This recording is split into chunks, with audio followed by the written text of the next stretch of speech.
So I just had this amazing chat with Jimmy Kim from SendLane, and we're about to share that with you. If you are in the SMS email space or digital marketing and retention area, you need to check this out. The guy is changing the game by getting rid of all the things that we hate, and he's actually breaking down all of the ways to use things, even if you don't use them, which I love. This guy is a true mensch. This is going to be amazing. And before we get started, I just want to say, I know you can be literally anywhere on the internet right now, and you've chosen to be here. And for that, I want to say thank you. So go ahead and hit like and subscribe to the channel. Ring the bell so you don't miss anything else. And with that being said, let's get to it. All right, with that, yeah, so just talking about email and stuff, and also sort of the idea of one of the things I'm really trying to get behind with this is, I think I mentioned this when we were talking, but just the idea of helping people see more success by simplifying things, using the right tech, using the right tools, seeing less stress. And I think what this really does towards the end is kind of pony straight into what SendLane is doing. And so let's get started with this. You know, I really appreciate you getting a chance to talk with you here.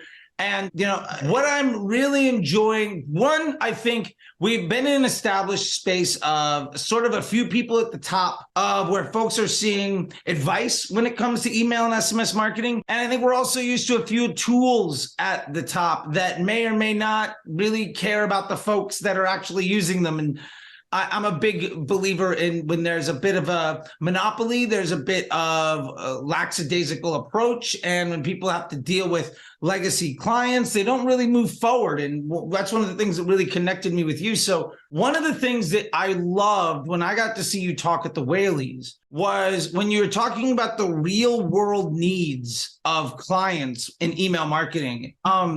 And I would just love to know sort of like where you're seeing that come from, because everybody's like, oh, send more emails, make more money. But that's not really what it's about. And as somebody that's terrible at email marketing, that just spams everybody on my email list, please help me understand more about caring about those real world needs, because oh man, I need help. Okay. The loaded questions, lots of loaded questions. I love them, Charlie. All right. So look, when it comes to obviously what we do here, and there's a lot of components of what we do as a company and all that stuff. Obviously, we're attaching in, but I think before I even go into that, I'd like to kind of start and step back a little bit, because I think it's helpful for the audience. Where did like my love of email come from? I think that's where it really gets interesting, right? So my love of email goes all the way back to 2008, right? And in 2008, I discovered something. I could build a group of people that would subscribe to my list, and I can send them an email on a mass message that was faster than direct mail, faster than anything, get it right in front of their face. And if they clicked on it, they might buy something and someone will pay me for that, right? And I was like mind blown. That was when it started for me, right? And so like it really helped me start to like kind of figure out email and understand. And that's like when I started learning it. And back then it was easy, man. Anyone could be a great email guru and everything else. And so over the years it was interesting. And one day I dabbled and invested into this little well, it was a retail store at that time. It was a retail storefront. And I dabbled and I was like, yeah, I put a little investment in it, got really interested in it. And then I said, hey, can I become a partner? And that's kind of how I became an e-commerce founder, right? Because the first thing I did when I showed up was we need an e-commerce store. So we spun up a Shopify site and we went off to the races. And then 3 years later, man, we were a complete D2C brand, no storefront. It went to the opposite way from retail. So like, it was a cool journey. We had created differences at the end. He wanted to stay cool. I wanted to be a capitalist, and life didn't work there. But again, the biggest learning there was I needed email. And back then, the only two tools were this tool called Bronto and MailChimp. And there was only two email marketing tools available. And I thought I could do better. And it was way easy to build it, of course, right? So that's kind of how we started it. And now that kind of goes to the SendLane story. And that's where I kind of come in. Well, what's been interesting is like everything I've done in life and business has always led to email. Email has always been this core of it. And it's given me an interestingly unique passion about it. I've learned everything from what you said, the deliverability, which is that secret engine that no one knows about. Well, I know a little bit more than the average Joe about it. In fact, I have a team of people who've taught me a lot too. In fact, in my team alone, I've got the guy who was one of the 11 people who wrote the Can Spam Act and made DMARC what DMARC is today. Like, fair enough. Yeah, that person probably doesn't like the way I do things. No, probably not. But he's here because he believes in, you know, the fact that we're still what they call pure play ESP. That's what people call us, right? Because we're not sitting on top of a third party like Klaviyo is, for example, right? That's the behemoth in the room, right? And so, you know, that's what makes us interesting. But the love of email comes from me is very simple. I think that email empowers communication and empowers experience. It's the way that we've now been trained to buy, and it's the way that people want to buy, right? You know, there's SMS, there's all these things, but email at the end of the day is still going to be that driver of money and communication to your customer. And I think with COVID and everything going on with e-commerce and the boom, it's been a really interesting thing. But now the thing I talk about often, there's multiple things I like to talk about on internet. I think I talk about 3 things on the internet right now. I talk about one, I talk about deliverability. That's 100%. I talk about that. Love it. The second thing I talk about is your broken playbooks. And what I'm talking about is the fact that we are all doing the same thing we've done for 20 years on email, literally. But Charlie, you're a acquisition guy. You guys are iterating like this. You're changing your playbook. I remember the first time you and I met, you were hitting someone hard on a stage, and we were like, and I came up to you afterward. I was like, but I agree with you. He's talking about the 2015 playbook for acquisition, not the 2021 playbook or 2020 playbook, right? It's evolving. But in email, I can go back to 2015 and still have the same similar playbook and say, yeah, that's good enough, right? But why do we accept that? And that's really like the second thing that I talk a lot about in the market is very much the fact that we need to start thinking about the change in the playbook. We have intent signals, we have data, we have all this cool stuff, but yet we still do the same thing, maybe just a little bit better by targeting and segmenting, right? But what about personalizing the actual journey and thinking about like, if I click on the men's clothes, maybe I'm not interested about your women's clothing next week. You know what I mean? Maybe that intent should tell me that this is the type of products I want. And I always say it, I always laugh, but really email marketers tend to be lazy. And we tend to be lazy about, oh man, if I add another segment, it's not going to do that. But it's not about adding the segment. It's not even about the result today. It's about the future result of making that customer more of a loyal customer because you're sending them targeted messages, right? So like the long tail is what's hard to see for many people because they think I can get the result today, but what about the result tomorrow and the next week, right? Attrition is crazy, man. You know, with SMS, we'll talk about that side of just briefly here. The attrition rate on SMS is horrendous. Why, right?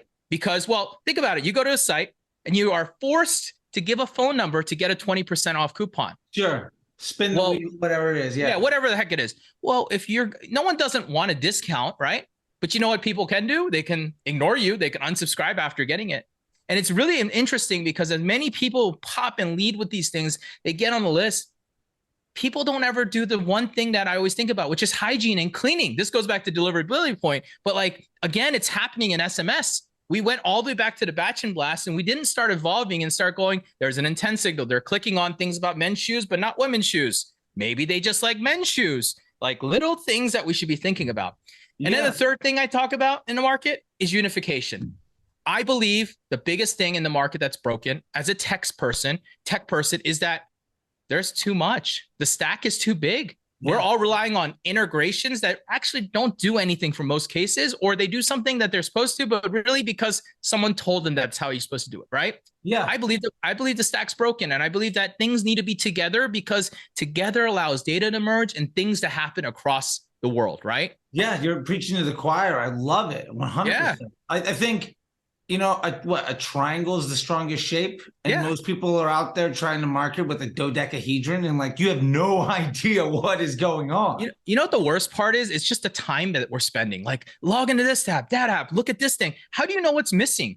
Yeah, until I love it's it. Too late. Simplicity is, you know, one of the points you bring in here that I love is if it's simple. I think so many people are trying to find the edge in so many places, but they're trying to basically compile this master list of like short-term non-scalable hacks. Yep, correct. And it's like exactly you could just stabilize this and then work on building a better business. And you've got it. And like so many people just are relying on like and I see this all the time in acquisition of just like, well, all I need is if my Facebook ads work, this business is going to be successfur.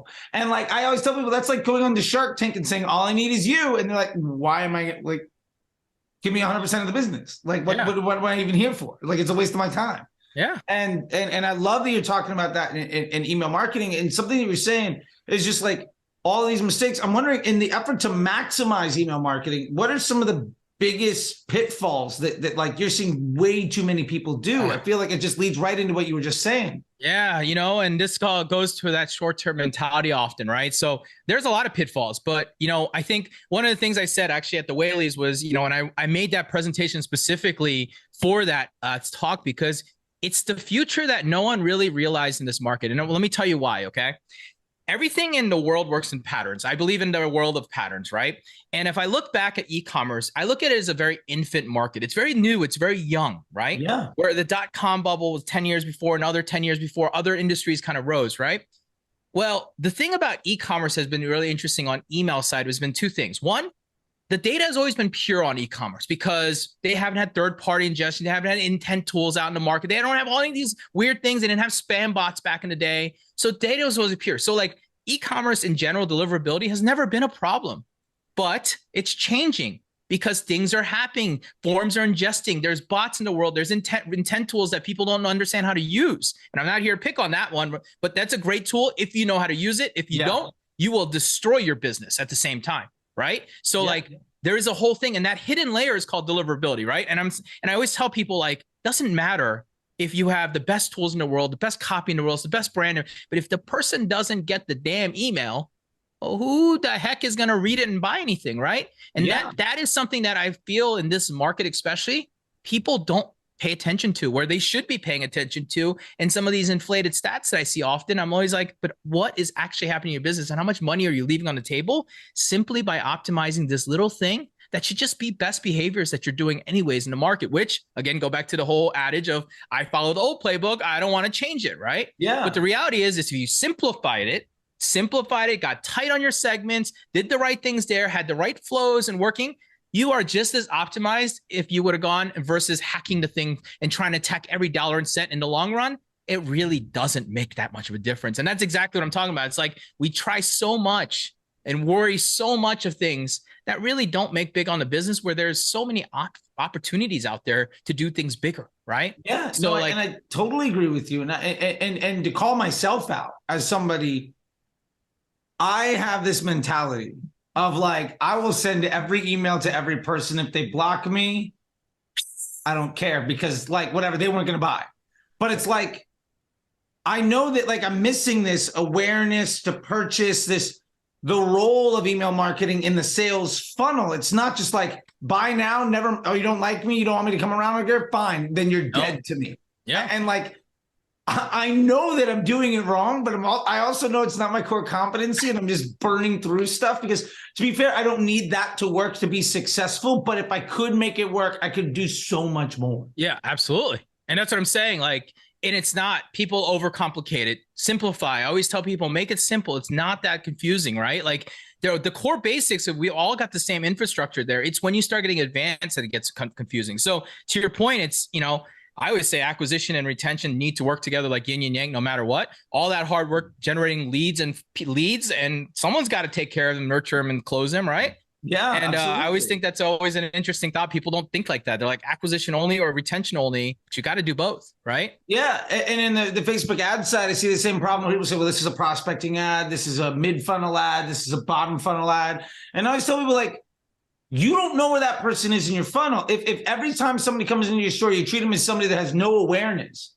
But what if they just went to 4 other stores exactly like yours today, and they're ready to buy, but you say, okay, I know you're ready to buy, but hold on a second. We're going to go through this whole thing. Like it's like if IKEA made you go through the whole thing to buy, they didn't have little shortcut doors, and that's the way you ran your entire business. Like that doesn't work, right? No. Like that's, you can't scale a business by disrespecting your customers in that way. And I'm just saying that because I know that I'm guilty of it. And that's what I said too, when you got off the whale. He's like, this is a room full of people where nobody really cares about what you have to say. And you got a good, like, half of them to shut up and actually pay attention. And that was amazing. In a room full of Facebook nerds and like alpha bros, to get them to all shut up and be like, oh, wait a minute. Free money? What am I doing wrong? And I mean, that's a massive oversimplification, but just, for the purpose of it, I think that was amazing. And you really made me think about something. And I'm curious what your thoughts are on this. Just like,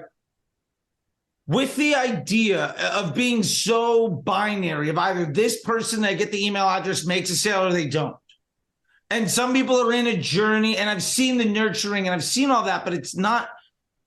What I'm curious is, one of the big things we face in Facebook marketing and digital marketing in general, I say that we face it because I don't believe in its existence, is this concept of attribution. Sure. Like, what ad gets credit for the sale? I'm of the belief the average customer journey is decades long. Like, the reason you bought those shoes isn't because I told you had feet. Like, you were already in market, and probably not even the first store you went to today to buy those shoes, or like you're a reoccurring customer. So with that being said, How do we like understand if the email marketing audience is converting or if you're just another piece in the puzzle? How do we work on that incrementality, or what is the way you're thinking about it if we're not saying it made a sale or it didn't? So, what's interesting, that's a really good debate question. And, one of the things that I always say is like, part of the vision for me is to get there and solve that answer by unifying the stack and having the entire life cycle end to end, right? And then I can at least tell you how that attribution happened.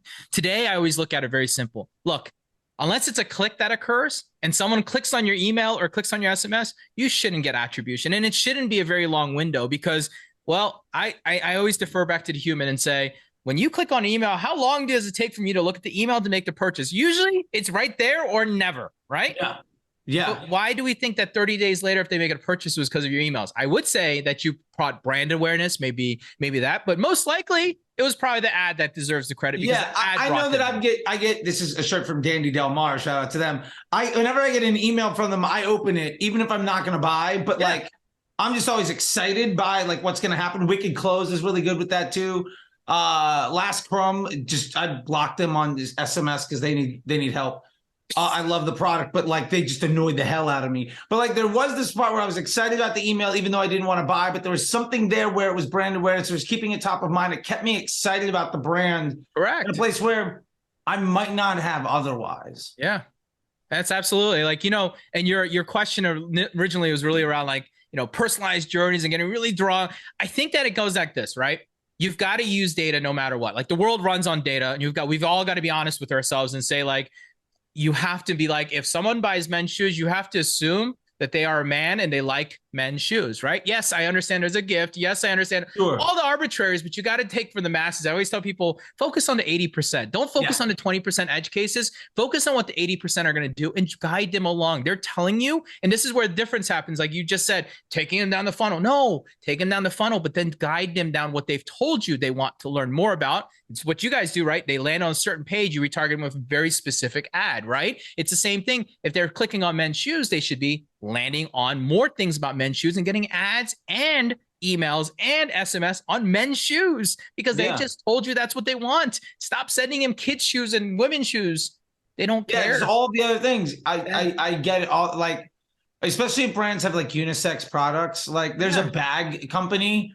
Good friends of mine, know them. To be fair, they're doing 9 figures. They're leather. Men's isn't really their primary thing.